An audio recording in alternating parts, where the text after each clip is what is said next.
In this lesson, we will discuss chapter number 3, integration, exercise 3.2, question 2 and part 7. The question is we have to integrate 1 minus cos of 2x dx.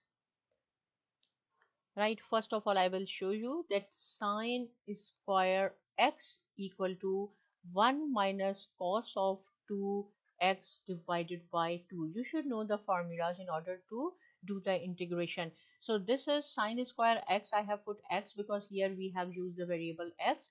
Generally, we use sine square theta is equal to 1 minus cos of 2 theta divided by 2.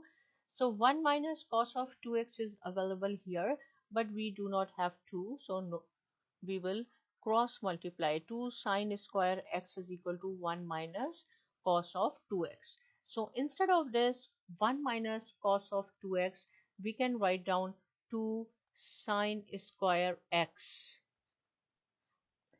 dx. Right, so this under root 2 is constant. We can take out from the integral sign. In under root we have sine square x dx,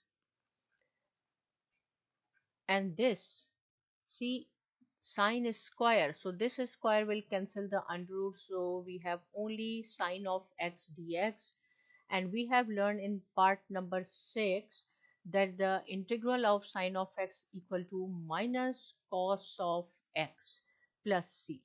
If you want, you can take minus outside, under root minus 2 cos of x plus c, and this is your answer. How simple it is. But the thing is that you should know the formulas very well in order to do the integration. But still, if you have any problem, you can ask me, and thanks for watching.